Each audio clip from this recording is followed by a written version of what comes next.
If you're feeling insecure, unbalanced, or unstable when you ride, it might not be entirely you.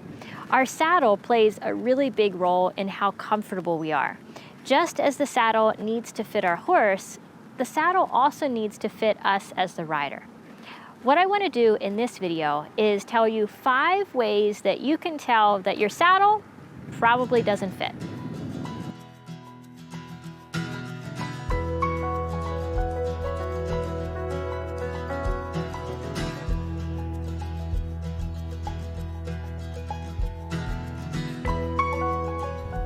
I'm Callie, founder of Horse Class, and you're watching my weekly show where I share riding tips, training advice, and horse care how-to.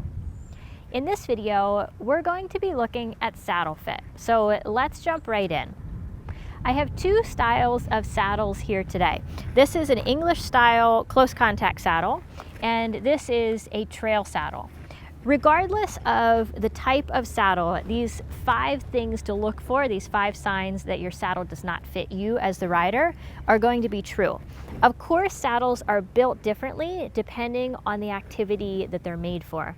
A jump saddle is going to put the rider in a different position and support a different movement than a stock style Western saddle. However, these signs, really they're signs of discomfort or putting the rider out of alignment, are just as true.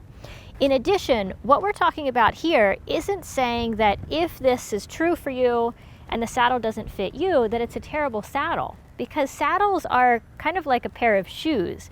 They have to fit, and just because the saddle doesn't fit you doesn't mean that it might not fit another rider beautifully.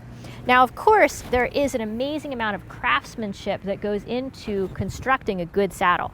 And a saddle can simply be out of balance, that it's poorly designed, poorly built, and not a quality make, not a quality brand. But know again that saddles are individual, and just because it doesn't fit you doesn't mean it's a bad saddle. The first sign that your saddle doesn't fit is if your leg is too far forward when the leather is straight. So we want our leg to hang underneath of us so that our ankle is underneath of our hip joint. And when our ankle is underneath of our hip, the stirrup leather, like on these 2 saddles, or the center of the fender on a Western saddle, should be hanging straight.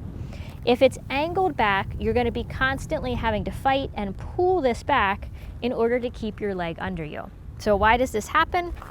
It's because the stirrup bar is too far forward in relation to the balance point of the saddle for your length of femur. So a rider with a really long femur can have a stirrup bar that's more forward, but a rider with a shorter femur needs to have a stirrup leather that's further back in relation to where this balance point, where the lowest point of the seat of the saddle is. The second thing that is a really good sign the saddle is not fitting you is if it's pushing you forward. So if you sit in the saddle and you feel like your pelvis is being pushed forward into what's called an anterior tilt, meaning that the top of your pelvis is angling forward, that's not going to be a good fit because you're constantly going to be leaning forward and your weight going forward.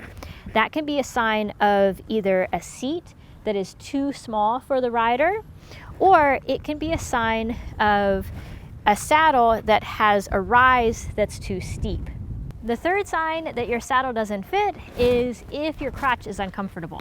So a saddle that fits really, really well should give us 3 points of contact.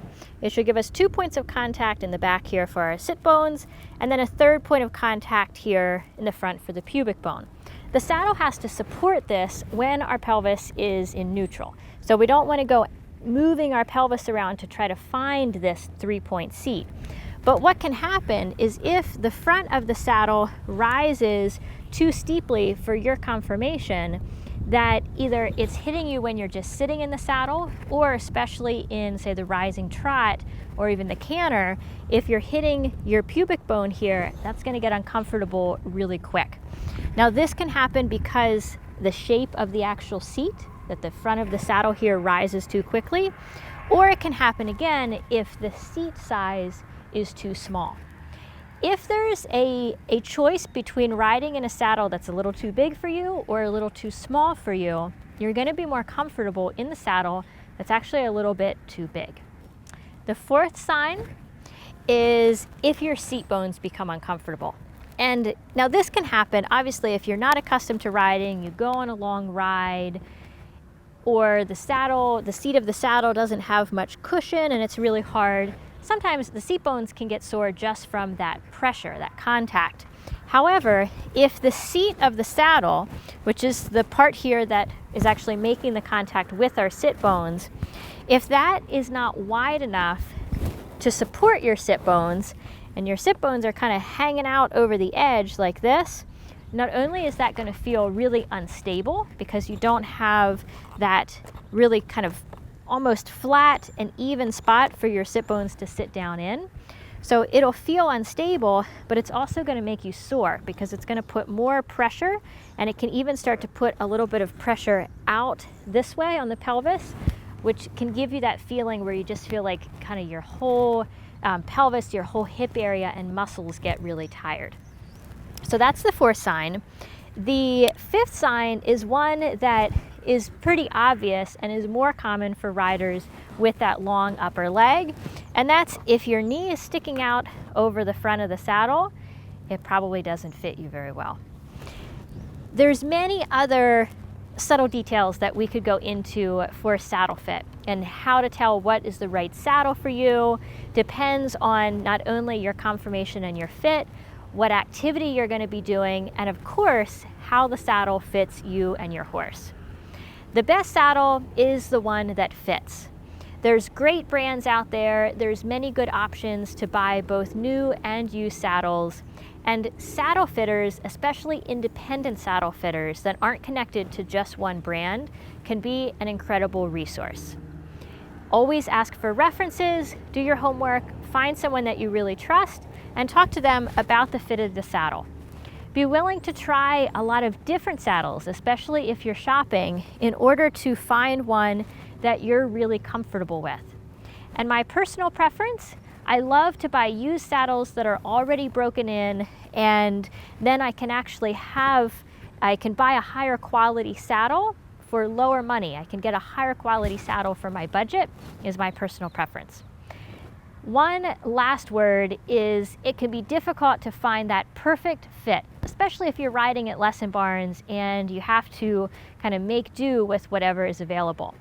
There are resources for how to adjust a saddle to help it fit you better. Things like the Equiband can help with a stirrup that's hanging too far forward.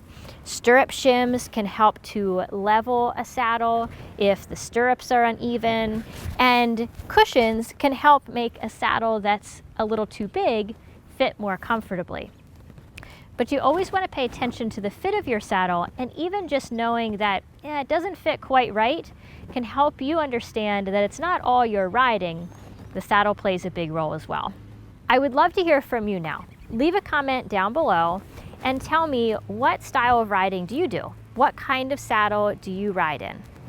I'd love to see you in the comments. As always, if you're watching this anywhere besides horseclass.com, we have loads of resources for you there. We have many online courses to help you in each part of your riding journey. As always, thank you for watching, and I'll see you in our next show.